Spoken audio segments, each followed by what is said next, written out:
everyone. This is Amma coming to you with another episode. As you all know, I'm a holistic birth worker. I am a Kundalini Reiki practitioner, a student herbalist, and so much more. And today I have Five, who is a wonderful traditional midwife in Ohio. And I met Five. Actually, I think I met Five from Clubhouse originally. And then we connected on other platforms, and she really helped me in my introductory to traditional midwifery. I had so many questions, and I'm still in the beginning stages of my journey, but I really admire her and women who are on the path of traditional midwifery. So I'm going to let Five introduce herself, and thank you so much for coming on. Thank you for having me. You've mentioned Clubhouse. I've been on that app, and I don't even know how long now. I probably used it for what it was worth, and then I left. I probably could download it again. But my name is Five. I am a traditional midwife here in Cleveland, Ohio. I am also a mother of 8 children. I have 1 grandchild. I'm a homeschooler, an entrepreneur, an educator. Kind of everything. I'm a Taurus, so I kind of wear all the hats and do all the things in my life. But for the purpose of our conversation, I am a traditional midwife, and that is how I practice. I've been practicing as a birth worker since my my second set of children, my 9-year-old. So I've been practicing since then. He was born in 2014. Started off as a regular birth worker, and then found that home birthing was my calling. So here I am. Yes, I love that. So Five, can you give the people, briefly go over with the people just the history of traditional midwifery in America so people can get a better context of what traditional midwifery is and how maternal care has transitioned into what it is today? So the history that probably begins with the beginning of time, where women have been birthing and women have been taking care of one another without Western medicines or prescriptions or anything like that. For the specifics of America, it started with what they term grand midwives, but those are just really our elders. So I try to even watch the terminology that I'm using. But it's really our elders. It could be your great grandmother. It could have, not that I know of, but people in my lineage. It could have been great grandmothers or aunts that I didn't know of, and they were women that took care of the women in the community or in the village, and they did that with what they had, which was basically their hands, their intuition. They used it. They practiced with the herbs that were around them, that were indigenous to where they lived. And that's what I consider traditional. That there's very minimal things that you have to add to the birthing spaces, is what I see. And keeping it traditional just means that you're really trusting yourself as a woman, trusting your knowledge of who you are, and then offering that knowledge to other women and to help them in their course of either as they're entering into womanhood with having their first period, or entering into another realm of womanhood is when you conceive and have children. So taking that knowledge and passing it on, I think that's really what tradition is carrying it through all the legacies that we have or that we're afforded to be around. Yes, I love that answer.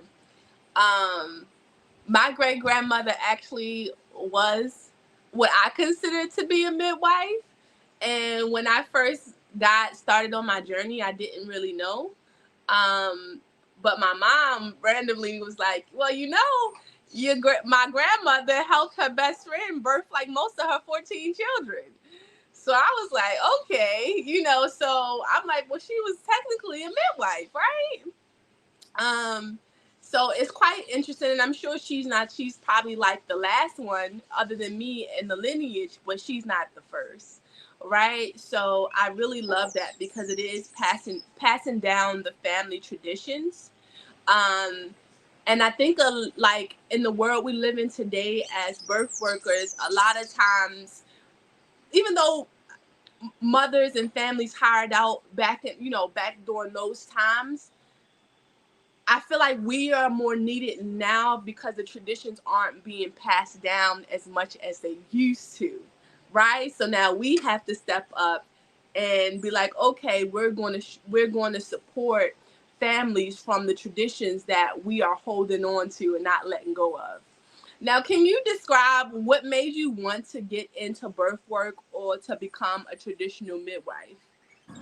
So since I was younger, I wanted to be a doctor. I mean, I think that's, when you're like, what do you want to be when you grow up? I wanted to be a doctor. And as I kind of went through life, I still had that idea. I went to college and then I kind of partied and I enjoyed myself. And being a doctor wasn't like on the first part of my brain. I wanted to be a pediatrician when I really had honed in on it. And then it wasn't until I had my second set of children that I was like, let me revisit the idea. So that is when the word doula was floating around. And it's been floating around for a while, but in my area and what I was hearing and what my calling was saying was go to that and do that first. So that is what my introduction was into that. But I had already had 3 children. So really, I tell all women, if this is birth work is your calling, once you have children, you're in it. So you can't say, oh, I need more education or I need this. It's because if you went through a 10-month process of having a child, you got a lot of knowledge. Hey, Miss Ty. You got a lot of knowledge. You got a lot of experience. So that was really, when I had my first daughter 26 years ago, that I really could say that was my introduction into it. I just didn't know at that time what I was to be doing with my life. I was just being a 20-year-old and being out here. So even though I might not have recognized it then, I still retained a lot of the information that I learned in that process and going through that experience, because I share that experience with new moms. Like, yeah, it does take a long time. Was I paying attention to that when I was having the children when I started? No.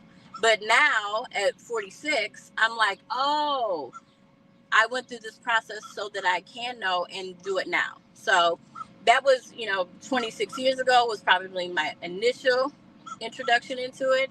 But in 2050 is where I formally joined into the birth working community, into the world. And you quickly recognize that it is very political, it's very businessy, and it is very focused on Western medicine. So I'm sure that might be going into another question, but I learned very quickly where I didn't want to be at in the spaces.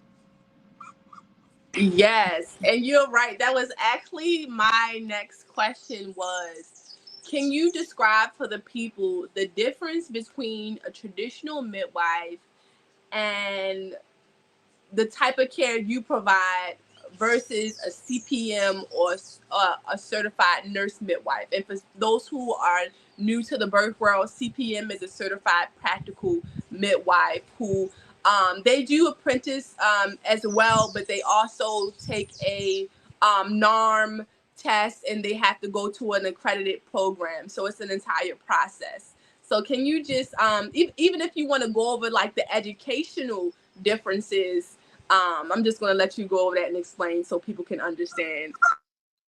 So I'll start with here in Ohio. In Ohio, there's 3 ways you can be a midwife. So you can be a certified nurse midwife. That means you go to college, you get your nursing degree, you work in a hospital. You usually only work in a hospital. And for a long time, they can only practice outside of a hospital if they have a physician that signs off on whatever treatments they're doing, whatever prescriptions they provide. They have to have a physician that signs off on that. Then it's a certified professional practical midwife. They do go through an educational process, through an outside source or whoever they choose, but then they have to pass this NARM exam. And I'm not even familiar with that because I never even looked at NARM. I like I heard the term and I already knew that wasn't for me, so I didn't even go that way. But certified professional midwives, they can work.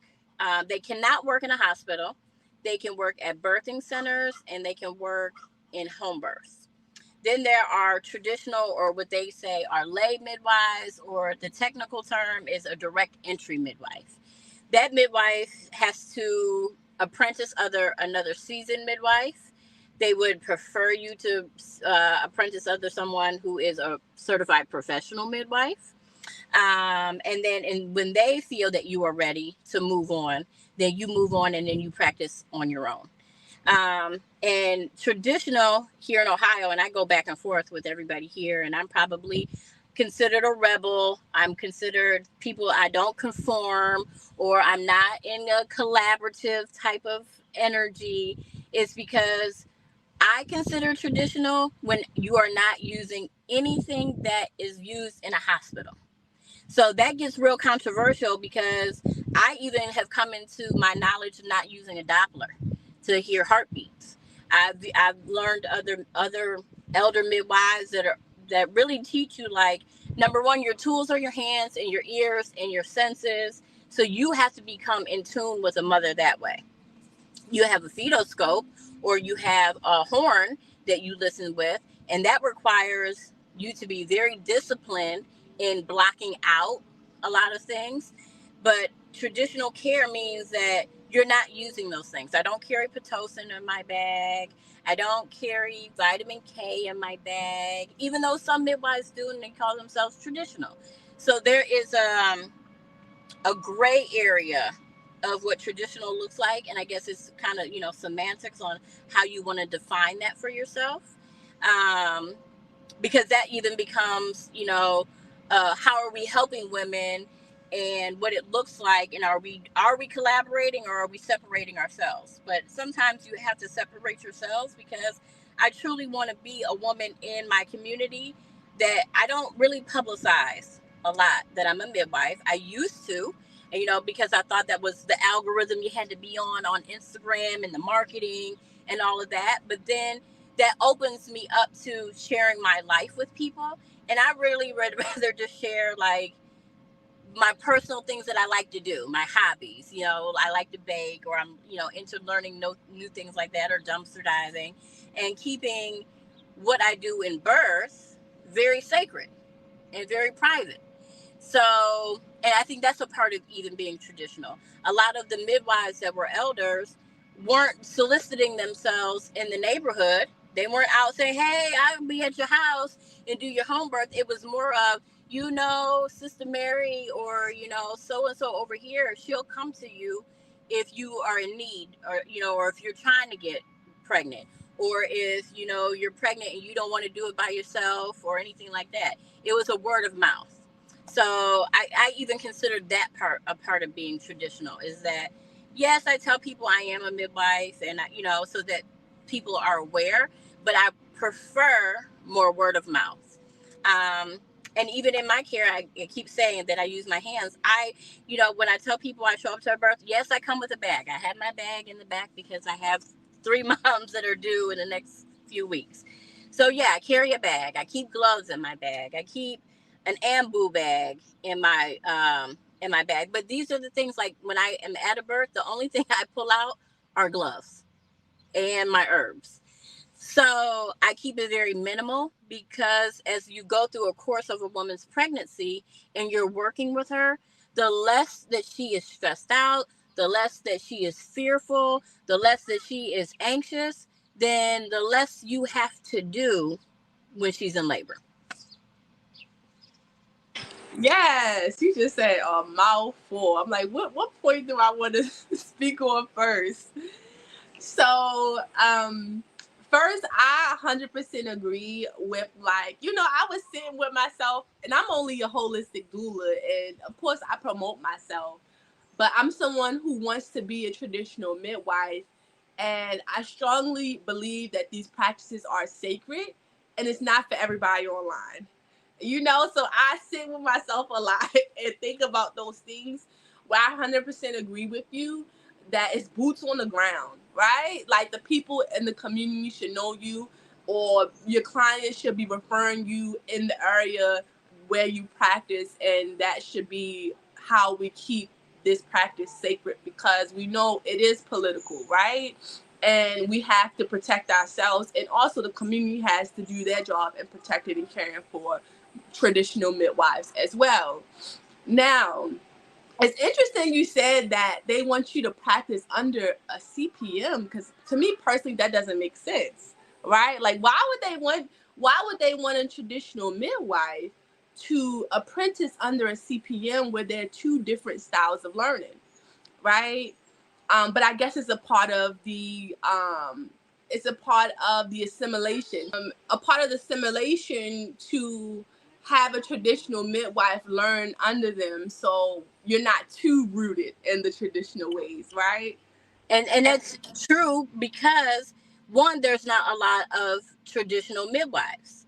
So one, it is hard for you to find what they call a preceptor to an elder to teach you. Because even in my own practice, I had to find someone. I had put out a call, and I was like, I'm looking to be a direct entry midwife, and the only one that responded was a Caucasian woman, and she was on her process of being a CPM, and we had to have a long conversation about that. Like, I'm coming to you, but you don't look like me.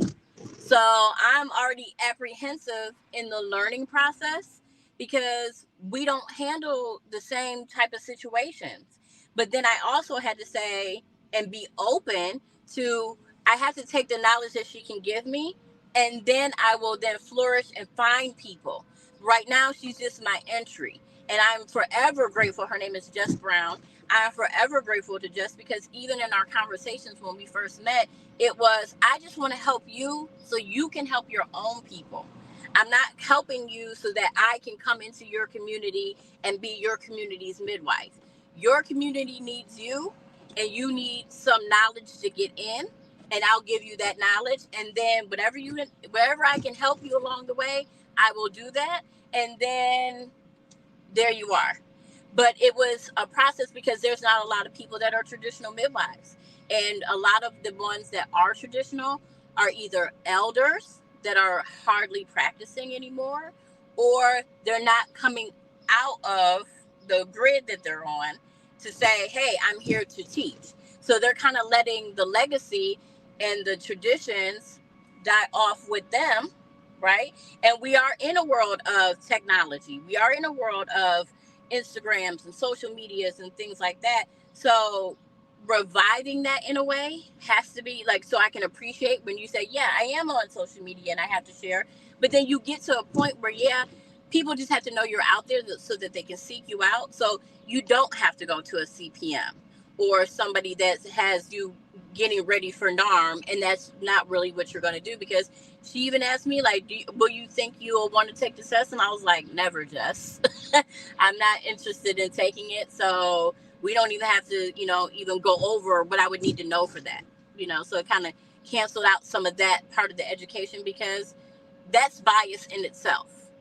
And that the testing, the organizations that put that test out, this American Association of Midwives have even, proclaimed, how their biases have worked against Indigenous and Black and brown women. So yeah, I'm personally not trying to be a part of it, but some people think that, that it works for them, and I don't knock that either. But I'm also here to be a teacher for the ones that don't want to go through that way. So one of the questions I had for Five, when I started beating up her inbox, was, I'm seeing these CPMs market themselves as traditional midwives. And I just honestly had a genuine curiosity, because I'm someone who started my journey wanting to become a CNM, got in the hospital, was like, no way, Jose, this is not for me. And I'm glad I worked in the hospital as a CNA on the mother baby unit, because I needed to feel, I needed to see first, right? Instead of wasting all of that time in school and tuition and debt, right? when that wasn't the path for me. But I'm like, I see all of these CPMs, they're promoting that they're traditional midwives. Like, how does that work? Can you be both at the same time? And Five was just like, to me personally, anyone who uses pharmaceutical drugs or Western medicine is in tech and technology is not traditional, right? Because that's not the true traditional way.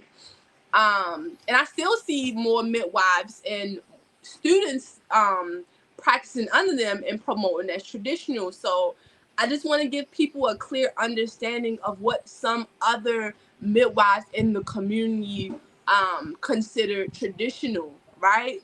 Because when, like she said, traditional is tradition. So you got to think about it. How, and even though things evolve over time, it's like most of these things that have evolved was not, and is still not, to our best benefit or the benefit of the mothers or women who are receiving this type of care. But the CPMs have to practice in this way because they're still regulated, right? But then they still want to keep some of their culture, and they might still have a little bit of herbs on them, so they want to market themselves as traditional for the women. Because I've seen women on groups asking, like, specifically, I want a granny traditional midwife who's unlicensed. Like, women really do seek you out, right? So they kind of market that way, but they're not really aligned truly with the ways of the elder midwives. And I'm not saying that they don't provide great care to the women who they serve, but it's just not traditional truly. um And one other thing, some of them that say that they're CPMs haven't passed the norm. And because they haven't passed that norm and they want to continue practicing, they will call themselves traditional. So that happens a lot of the times too, because that NARM test isn't easy, okay? And you got to pay for it, and some people are still trying to pass it because they want that, accreditation. But a lot of them don't pass that test, and they still want to practice. So that's why they'll call themselves a direct entry midwife, or I'll be a traditional midwife because I haven't quite passed, and there's a little bit more leniency with traditional midwives. Interesting. That is interesting, interesting, interesting. I did not know that, but it makes sense, because that's how you would practice quote unquote unlicensed, right? Now, of course, traditional midwifery has been outlawed in most of the United States, right? And there are still some states, which Ohio is one of them, that allows you to freely practice. Now, I do want to make this clear for the audience and people who will watch this video, is that granny midwives are everywhere. They do not market themselves on social media whatsoever, or elder midwives do not market themselves on social media whatsoever, because it's sacred and they have to protect themselves, right? And the community has to protect themselves. So the chances of people even outwardly promoting for them is very slim to none, on social media anyway, right? And even in person, sometimes they won't tell the names of who or whatever. Because I've had conversations with women, even in Texas, and a woman was telling me about an elder midwife. She was like, but I don't know if I can give you her information because she doesn't really want no people to know about her. So it's really because it's very political, and the system always have been waging war against midwives. And I don't think it's going to change until the system kind of crumbles, and then they have no choice but to look for us. The women in the community have no choice but to look at the traditional midwives as the ones who are going to step up and help, because we already know what's coming. We already know how the world is going. And I have a strong belief that it's going to come a time where hospitals are not going to be that accessible. It might not be forever, but it is going to be a time where hospitals are not going to be that accessible in the midst of chaos. And the birth workers and the traditional midwives are going to be the ones that are going to be sought out the most. So, thank you for Yeah, saying that that. is true. Like you, most of how you said, most of them don't come out and talk, and they're elders because I know I just listened to a podcast last week, and I'm not good at names, but the midwife that was on there, she ended up having to go to court. She ended up having to plea and have a felony on her because she was practicing in a traditional sense without a license, but she was in New York, and which New York is very strict on how you practice and how you can operate as a midwife.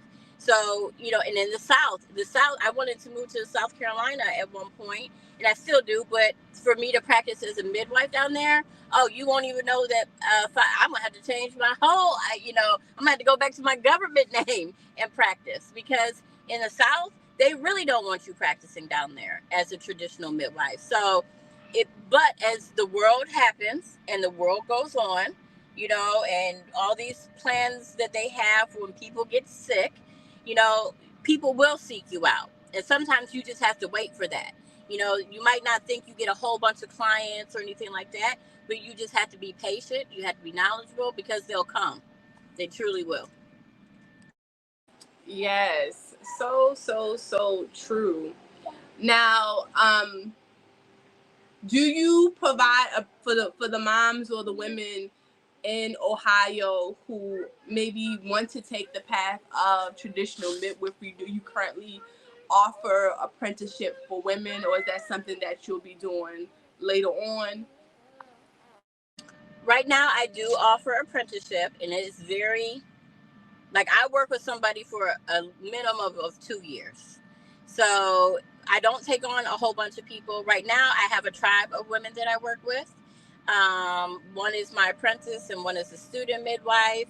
And then I have two other women that are interested. But as I get a little bit older, I'm opening myself up more to offering that. I look at how I structure it, because it does take a lot to get the information.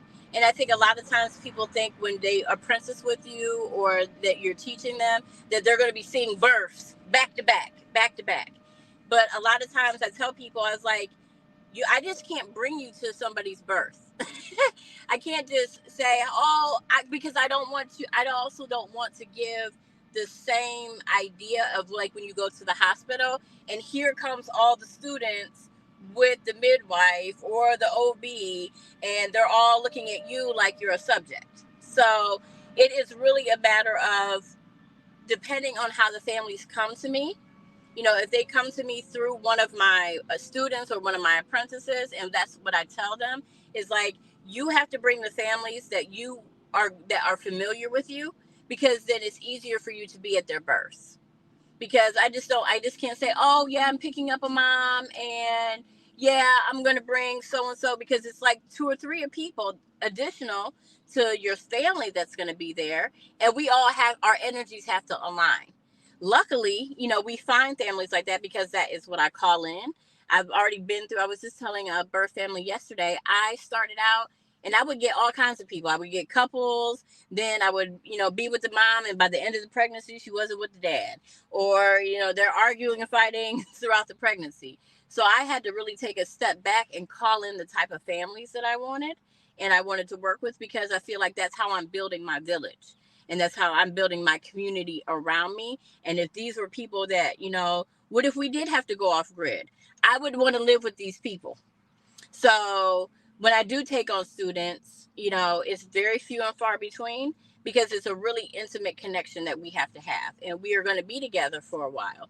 So we have to trust one another. I have to trust you with my own children. I have to trust you with my own care, because, I'm teaching you, but, like, what if something happens to me? And how are we helping each other with our herbs? Because I can't be the only one that has the information and then sit on it and then expect people to just know. So I consider, even though I don't tell anybody that it is, but I think it is intensive to kind of apprentice with me, because it is a lot you got to know. And then you have to be responsible for parts of your own education, because I don't teach NRP, which is neonatal resuscitation, right? I teach it in my own way, but sometimes you might want to take that class if that's what you so choose. So if you did need to know how to resuscitate a baby, I took the class, but now I know, like, to resuscitate a baby, maybe I don't need an ambu bag. So to answer the question, I do take on students. It's just not as many. I don't have like classes like maybe other midwives. Like, oh, I'm having a cohort, this month. I just don't do it like that. Which is understandable. You want to keep it small and intimate. So you basically said you let the students have the clients, and then you make sure that the clients are comfortable enough for you to be there to assist them. I like that. And I understand that part. And you talked about the neo resuscitation. Now, I'm in the online traditional midwifery community that you referred me to, and I remember her saying, the way that CPMs or CNMs are taught to resuscitate is a little different from the traditional way, and it had me thinking, because I'm going to take the class as a birth worker, and it had me thinking like, I wonder how it's different, but I'm sure it is in many ways. What was my next question? My son is distracted. No, but I'll tell you how it's different. Like, so for example, neonatal resuscitation. It's a class that is designed for people that work in a hospital. So you are learning about the different meters that are on the wall. So like when you go to a hospital room and you're like, what are all these different things on the wall? This is what they're teaching you, because you got to hook the tube up to this one. You got to set the pressure to this. You got to do this to the baby. And in the simulation on the class that you take online, you got to do all these things and know them, or they show you a blue baby on the screen. Now you done killed the baby. You're like, oh my gosh, because it's a lot, but the terminology is meant for people that work in a hospital. So a lot of people that do teach NRP are trying to tailor it to teach home birthing midwives. So yeah, they have to tailor it to bring it some of the verbiage down, to a layman's terms, because we're not using the meters in a hospital. You're not using all of that. So on the flip side, and you'll learn in the class, it's a matter of blowing breath into a baby. You learn a lot about breath work and what that looks like. So when I'm teaching moms, because am I always going to have what if I forget to bring my cutting board, or a flat surface for the baby? And we're in a moment where I have to resuscitate a baby, and thank goodness I haven't had to do that. But what if I don't have all of these things with me? And that's in that mindset of traditional is, what if you don't have these things? What if a mom is choosing and she wants to be in the forest having a baby? I don't have an ambu bag in the forest. I don't have a cutting board in the forest. And I still want a baby to live. So how am I going to do that? And all I have is my hands and my breath. And a mother, she has her breath. So a lot of times, you're teaching a mom how to blow those same breaths into a baby's face so that you can help the baby adjust from being on the inside, all in fluids, to being on the outside, where now we have to take in air. So the classes are good because they give you an idea, but then you have to take that and you really have to translate it back into a traditional world. And it goes the same for like when people take all of these breech birth classes.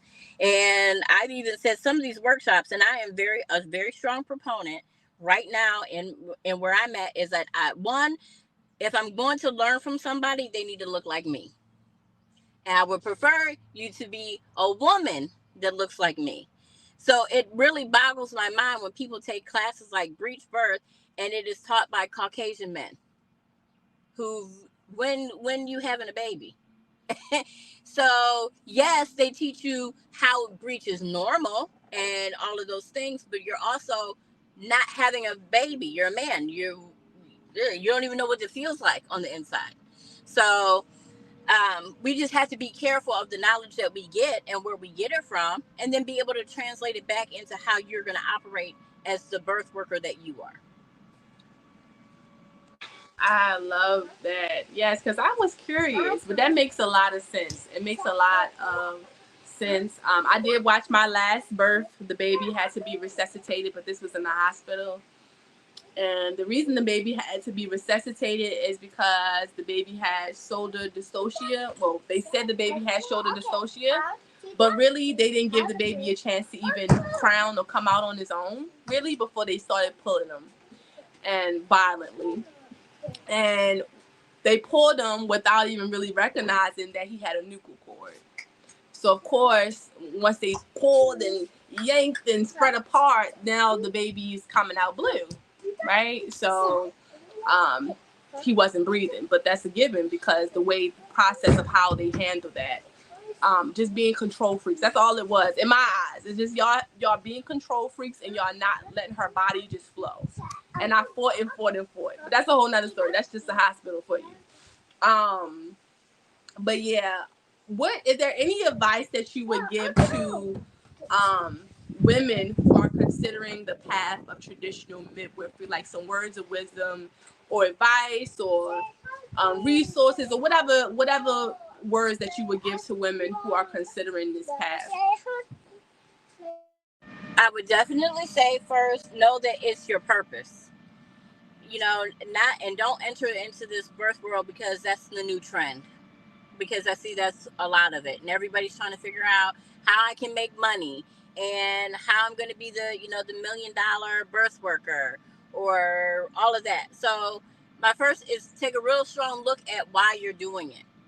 If you feel like you're called because that's your ancestral line, or you got a divine message and that's where you're supposed to be, make sure that it's your calling first, and that you're answering your calling the way your ancestors want you to answer it, and operate in that energy, as opposed to operating in, I'm going to get all this money and do all these things, because birth work is not this lucrative business that people have, or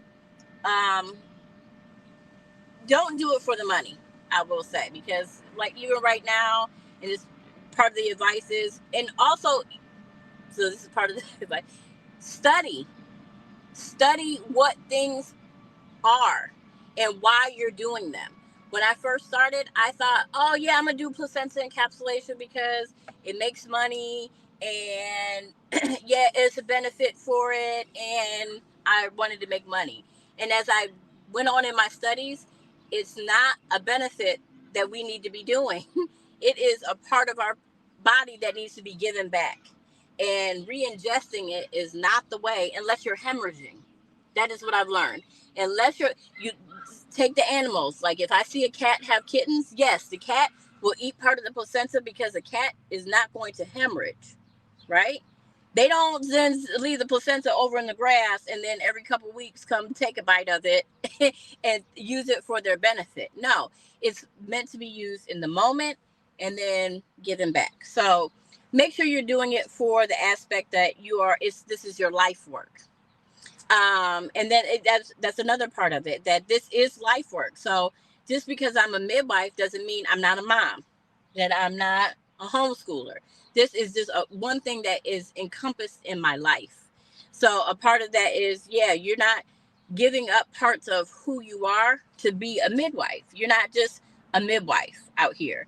So that's why, you when you introduce yourself, yeah, I'm very much a mom, because I sometimes have to play like right now, I have a birth and it's my daughter's graduation from college. No, I'm a mom, then I'm a midwife in those aspects. So it has to flow into all parts of your life. And then find people that look like you, that you can learn from. Find a community of women that you resonate with to learn from. There are a lot of classes out here for everybody to take. Everybody's got a birth worker class. Everybody's teaching you how to be a doula, how to do placenta encapsulation, how to do herbs. Find elders first that have been doing it for a while, that are open to teaching you, before you just take the next class online. And sometimes you have to be also what I call is an autodidact. I don't call it personally, but that's the term. And you have to self-study. You have to take that time to read the books. You have to take that time to learn the knowledge on your own. Because if you don't find somebody, that doesn't mean you don't want to be a midwife, but you still got to learn. You're not getting all your information from, social media or Google or TikTok or anything like that. You have to search for books. You have to read the books. You have to, do the study work. You have to go out and look at the herbs that are in your area, learn what those are. I believe in my naturopath class, I remember the elder telling us that, you're going to start seeing people for the same things over and over and over. So you're going to learn about 5 herbs really well and what they do. And then you add to your repertoire. You don't have to know about all of them at one time. You have to know at least 5 really well and what they do, and then move on. But sometimes that's a lot of self-studying. You can take a class all day. They're not going to teach you about every herb in the book at one time. So you have to be able to explore where you live, travel a bit, and gain your knowledge that way. Yes, and I have, another question came to my mind when you was explaining the path, that people who want to get on this, as far as the monetary part.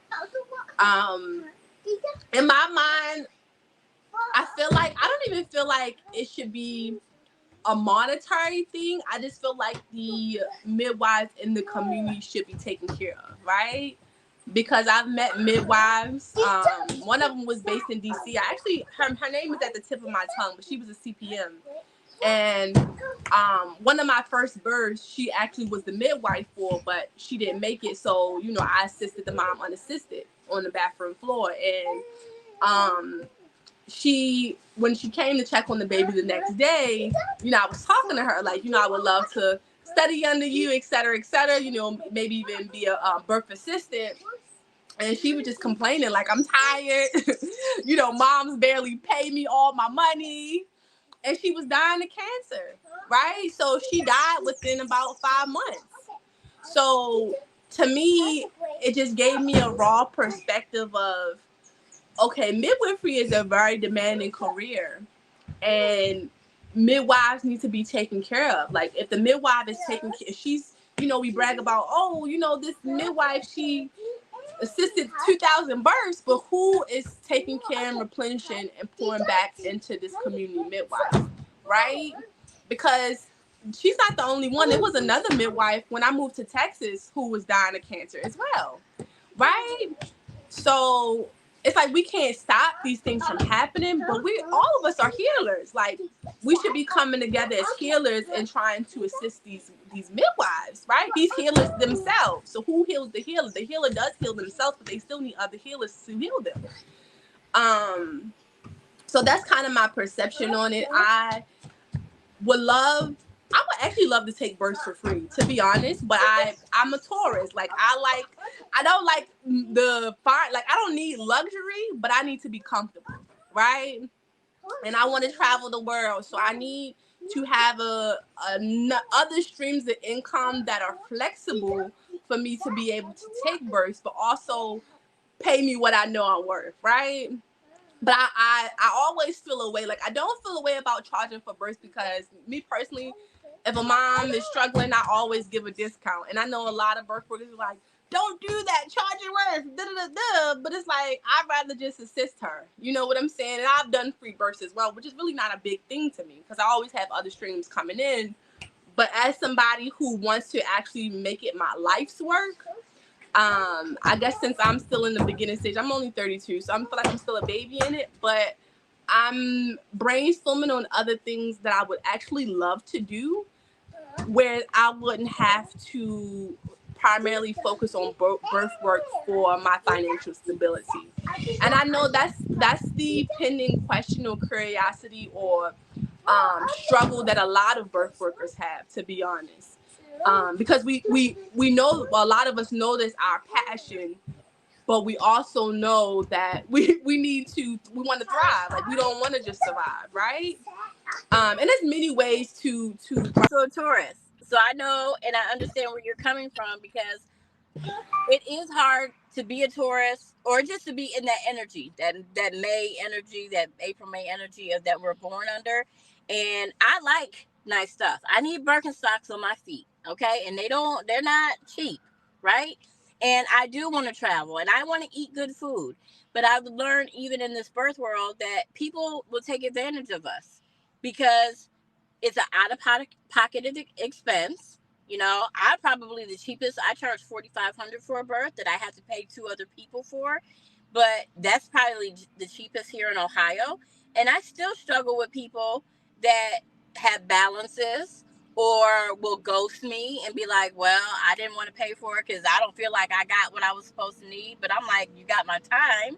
So and because I don't want to be held under that energy of money, because I know in my who I am and what I'm born under, it's supposed to just come, right? So I definitely agree with you with the different streams and how it looks like. And I manage these streams, girl. I can get I can teach a school or a class on cannabis and pregnancy. I got farming going on over here. I work with, herbs and things like that. So I make sure that my streams are flowing. And that's what I'm tightening up on because I am getting to the point where I don't want to have to tell a family, like, I don't even really want to talk to you all like that no more because you kind of didn't pay me, and I don't want to have to be under that energy. But then it also shows me, like, are you really going to be in my village when it's time to have a village? Because, yeah, if I can't rely on you to pay for something, what am I going to be able to rely on you to build a fence? Or tend to the garden when we need it, or are you just gonna ghost me then? So, and I just don't want to live under that energy. So, I am there with, do I charge for births? Because I can charge you for prenatal visits, which is a lot cheaper, and then we can do what we got to do with one another. Because yeah, if I can't get my Birkenstocks twice a year, what am I gonna do? Listen, I was in my head it was what's the girl from Don't Be a Menace? Get my hair done, get my nails did, we like things. We the money sign, right? So I'm like, I'm in my 30s. It's time to master this, right? But a part of me, and I don't think it's not limited because I know people will pay for childbirth education and people will pay for doulas, but I don't want to leave with the money, right? And then I don't want to think like, oh no, this must not be my calling if people can't pay, because that's not true. You know what I'm saying? So yeah, I just want to put that out there. Thank you so much for interviewing with me. I think a lot of people will love this interview. I'm gonna post it everywhere, so people can listen to the perspective of traditional midwifery from a true traditional midwife, um, and be able to take something from it and decide whether it's the right path for them or not. Because I think a lot of people want to be midwives, but they don't really know. I see a lot of doulas now going into the programs to become CNMs, because they feel like they can change it from the inside, and I'm just not that optimistic. So I'm more of a realist. I hate to say it, but I don't rain on nobody's parade. So I really appreciate this interview. If anybody wants to connect with Five, can I put your social media links? Yep. You All definitely right. can. You definitely can. And I appreciate you asking. And it just warms my heart because this connection, as you reminded me, came from Clubhouse. And I was just thinking, like, man, that was such a small fragment of time that I did that you can make an impact on people. So I appreciate you asking. I appreciate the relationship that is growing between you and I. And I appreciate you, asking questions because I love answering those. And I appreciate you doing this platform so other people can learn. Thank you so much, Five. Listen, I'm coming to Ohio. I don't know when, but I'm coming. A little bit about me. My people are originally from Georgia and South Carolina, but during the Great Migration, they started. A lot of my family moved up from Augusta and Atlanta to. Some went to Ohio and some went to Maryland. So my third grandmother's siblings are family, and their children are still in Ohio. So I had to find my family. So I have lots of family where you are. Well, come on, because my grandfather was from Georgia, And on my paternal side, my great grandmothers were from South Carolina, so we family. So here I am. You got to come. Listen, I Yep, we guarantee cousin. it. Hey, I cousin. guarantee it. Literally. All right, peace and love, y'all. I hope y'all enjoyed this interview. I hope my baby wasn't too loud in the background, but you know he's enjoying himself, so I ain't gonna stop him.